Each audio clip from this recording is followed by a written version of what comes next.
आप सब जानते हैं कि जो हादसा अनंतनाग में हुआ है, ये एक जवान जो पुलिस में काम करता था जिसको शहीद किया गया वहाँ पे, तो इसके लिए जितना भी ताज़ियत, जितना भी कंडेम किया जाए वो कम है, क्योंकि ये बेचारा सहारा था इस घर का। आपने खुद देखा है क्या हालत है इस घर की। इनका फादर भी छोटी एज में इस दुनिया से चला गया। अब ये लड़का था जो घर को कमाता था, जो घर को चलाता था। इसकी माँ है बेचारी, इसकी बीवी बिल्कुल छोटी हैं। तो ऑनरेबल एमएलए साहब जो यहाँ के हैं, डॉक्टर शफी साहब, वो आए हुए पहले भी, और आज हमने इस जगह का दौरा किया और इस फैमिली से आज मैं मिली।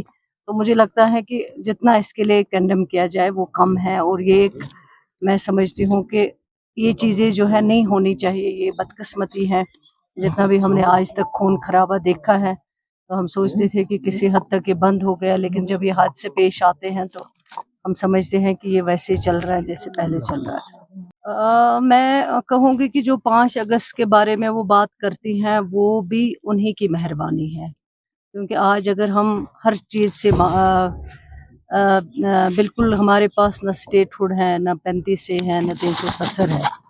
और जब स्टेटहुड के लिए हमारी पार्टी ने उनको इनविटेशन दिया था, तो लेकिन वो नहीं आई। बाद में वो दिल्ली चली गई, और जो उन्होंने वहाँ पे अल्फाज कहे हैं हमारे जम्मू कश्मीर के लोगों के लिए, जम्मू कश्मीर के नौजवानों के लिए, और उन्होंने ये चीज़ जस्टिफाई करी कि यहाँ का नौजवान है वो मिलिटेंट है। अगर पेलेट चलाया जाता है, उसको अंधा किया जाता है, वो भी जायज़ है। अगर उसकी टांग टूट जाती है, वो भी जायज़ है।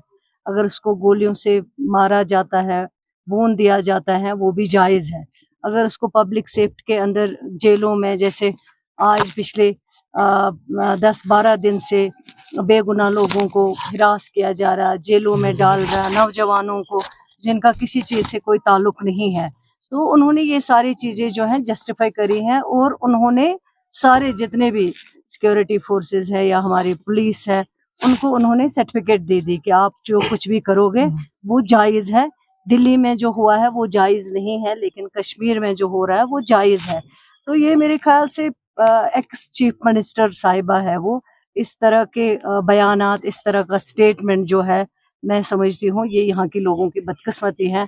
इस तरह के स्टेटमेंट जो है उनको नहीं देनी चाहिए, जिससे यहाँ के लोगों को, यहाँ के नौजवानों को, यहाँ के बुजुर्गों को, यहाँ के बहनों को और पूरे कश्मीर के लोगों को जिससे तकलीफ हुआ है, हर्ट हुए हैं यहाँ के लोग, और जो जेलों में आज भी नौजवान है, और आज भी हर रोज़ आप देखते हैं जिनका कोई कसूर नहीं है उनको उठाया जाता है, उनको जेलों में डाला जाता है। तो जब इस तरह की एक्स चीफ मिनिस्टर इस तरह की स्टेटमेंट देगी, तो उससे ओवरऑल जो है हमारे नौजवानों को बहुत नुकसान पहुँचता है। और आप जस्टिफाई करते हो कि यहाँ का नौजवान जो है वो मिलिटेंट है, वो प्रोटेस्ट नहीं कर सकता है।